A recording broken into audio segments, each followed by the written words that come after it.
Hoje eu vou falar para vocês sobre o que eu achei da prova de português do concurso do IFPB nível superior. Eu só fiz para nível superior, fiz à tarde, não fiz nível médio, que foi pela manhã, certo? Então eu vou comentar o que é que eu achei da parte de português, sobre as questões que foi cobradas, os assuntos cobrados, né? E qual o nível de dificuldade. Foi a primeira vez que eu fiz prova para a banca AOCP. Já fiz vários concursos, sou concursada, mas ainda estou tentando concursos melhores, né? Eu fiz para a área de nutricionista, já fiz concursos de várias bancas, mas essa foi a primeira vez. E confesso a vocês que eu gostei bastante de fazer prova da AOCP. Achei que eles cobram os assuntos muito bem elaborados, as questões são completas, eles cobram vários assuntos numa mesma questão, e eu gosto de banca assim, né, que desafia a gente. E eu achei uma prova tranquila. Por que que eu tô dizendo que eu achei uma prova tranquila, gente? Por que que eu tô dizendo que eu achei uma prova tranquila? Porque eu já fiz concursos de outras bancas que foi nível médio e que foi muito mais difícil do que essa prova. Então, eu achei, por isso que eu tô dizendo que foi tranquila, né? Então, eles colocaram um texto muito grande, né? Um texto enorme, ó, vai até metade da outra página, falando sobre o trema, a abolição do trema. E eu confesso a vocês que eu não li o texto de início, eu fui direto para as questões, fiz várias questões sem ler o texto, e só nas últimas questões foi que eu decidi ler o texto, porque eu vi que ainda tinha muito tempo sobrando. Então eu disse, não, eu vou ler o texto porque, né, por desencargo de consciência. Mas aqui é uma dica que eu deixo para vocês. A dica é a seguinte: vai para as questões. Só se as questões exigirem a leitura do texto completo, aí é que você lê o texto completo, tá? Mas otimiza o teu tempo. Então, a questão número 1, ele fala sobre o que, né? O que é tão cobrado nos concursos. Então, ele traz aqui uma parte do texto que vem trazendo o que, né? E vem trazendo o que como conjunção integrante. Eu não sei se tá na mesma ordem de vocês, a minha prova é tipo 4. Então, ele tira uma frase do texto e coloca o pronome que, né? E aqui o que tá como conjunção integrante. Por quê? Porque ele tá se referindo a coisas que vêm posteriormente e não se referindo a algo que vem anteriormente. Se ele estivesse se referindo a algo que foi anteriormente, seria pronome relativo, certo? Então, ele tá perguntando assim: assinale a alternativa cuja função do termo destacado é a mesma do vocábulo sublinhado em. Então, ele quer que nas alternativas você encontre a alternativa em que o pronome que está sendo usado como conjunção integrante e não como pronome relativo ou com outra função, sem ser essa, né?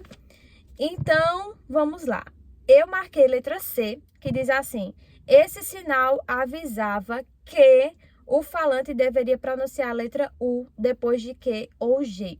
Então, aqui na letra C, eu fazendo a prova, percebi que essa era a única alternativa que não estava se referindo a coisas que vinham anteriormente, mas sim a coisas que vinham posteriormente, que é a função da conjunção integrante, certo? E eu acertei essa questão.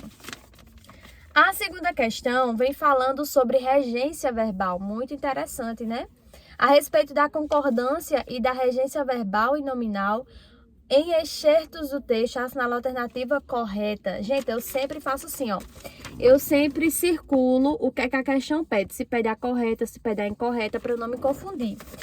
Então, tá pedindo a correta. Então, eu marquei a letra C, que diz assim: mas o trema era útil na hora de ler uma palavra que você nunca havia ouvido ninguém pronunciar. Caso o vocábulo destacado fosse para o plural, o verbo havia se tornaria haviam. Sim, gente. Ao tornar você no plural, o verbo tem que acompanhar também, porque senão fica sem concordância, fica uma coisa, fica errado gramaticalmente. E eu acertei essa questão também.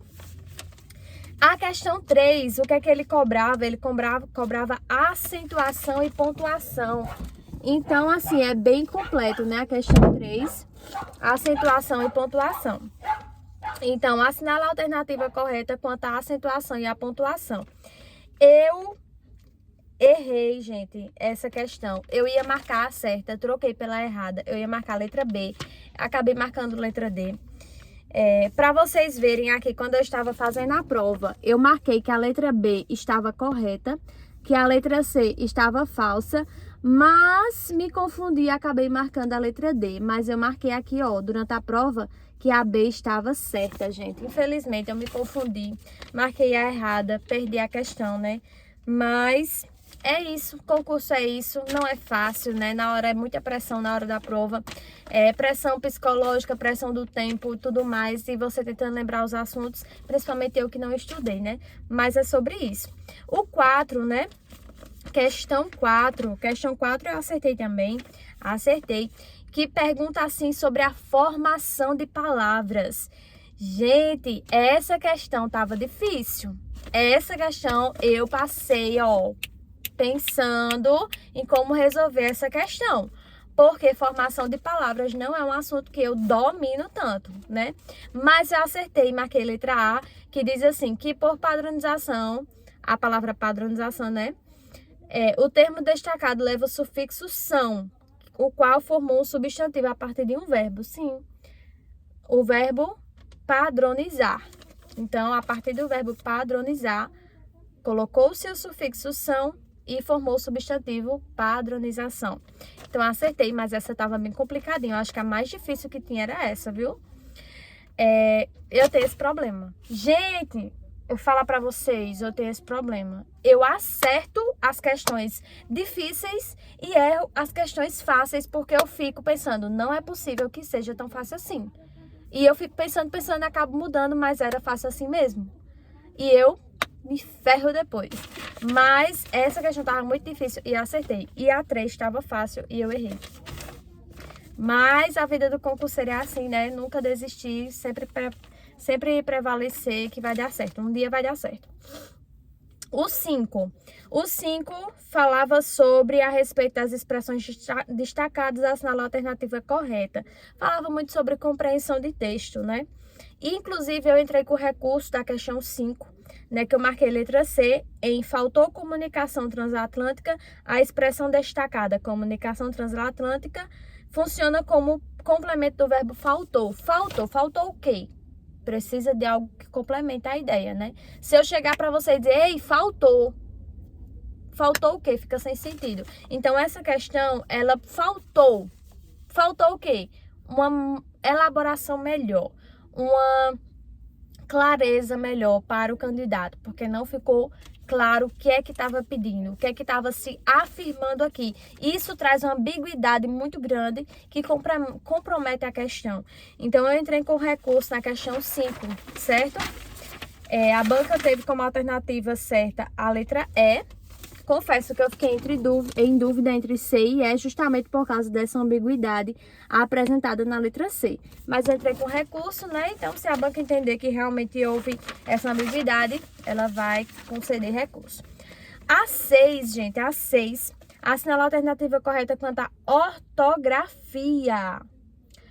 Em relação à semântica e traz palavras do texto. Então, vê que é uma banca que ela cobra muita coisa junta. Isso é bem interessante, é muito bom. Eu acertei essa questão 6. Deixa eu só confirmar aqui. Acertei, sim, a questão 6. Na verdade, português eu só errei 2, que foi 3 e 5. Então, a questão 6 eu acertei. O vocábulo ratificado no segundo parágrafo é sinônimo de confirmado. A banca trouxe isso para confundir, né? Porque retificado é uma coisa que foi corrigida. Então, ratificado é uma coisa que foi confirmada. Então, letra B, letra correta. 7. Assinalar a alternativa correta, acertei também, sobre a estrutura do texto de apoio. Trata-se de uma sequência explicativa com algumas marcas opinativas, na qual a explicação sobre a abolição do trema, bem como informações sobre o assunto e o contexto histórico. Então, aqui na letra C do 7, ele descreveu bem direitinho o que se trata o texto. Eu gostei muito da clareza dessa questão. 8. A 8ª questão, assinalar a alternativa correta a respeito do texto de apoio novamente, né? No texto, afirma-se que a ausência do trema é prejudicial aos estrangeiros e aos falantes de português que desconhecem alguma palavra. Sim, gente. Letra C. Acertei também, ó. Acertei, estava um pouco confusa, mas se você lesse bem direitinho o texto, você ia entender, você ia acertar. O 9 é assinalar a alternativa correta em relação à colocação pronominal no texto. Então, essa foi foi média, hein? Não foi tão fácil, não. Essa aqui foi média. E eu acertei, letra C. Gostei muito, muito da forma que eles cobraram esse tema. E o 10, para fechar com chave de ouro, assinala a alternativa correta a respeito de vocábulos do texto. Gente, eu gostei dessa banca, sabe por quê? Porque no enunciado, ela é bem direta. Sabe, ela não tem aquele texto para cansar você, não. Ela é bem direta assim, ó, eu quero isso. Me diga isso. Eu amei. Gente, eu amei a banca OCP. Quando abrir outro concurso da OCP, eu vou fazer, nem que seja nível médio. Eu amei essa banca. Então, 10. Assinala a alternativa correta a respeito dos vocábulos do texto, né? E eu marquei a certa, marquei a alternativa B, que diz assim: o mais pode ser... o mas tem o mesmo sentido do contudo. Sim, gente. Oposição. E eu marquei a letra correta. Corretíssima. Então, de 10 questões, eu acertei 8, errei 2, uma entrei com recurso. Me diga aí, quais dessas 10 questões vocês acham que merece recurso, hein? E aí, conta aqui nos comentários e já me segue, já inscreve-se aí no meu canal, que eu vou trazer mais conteúdos pra vocês.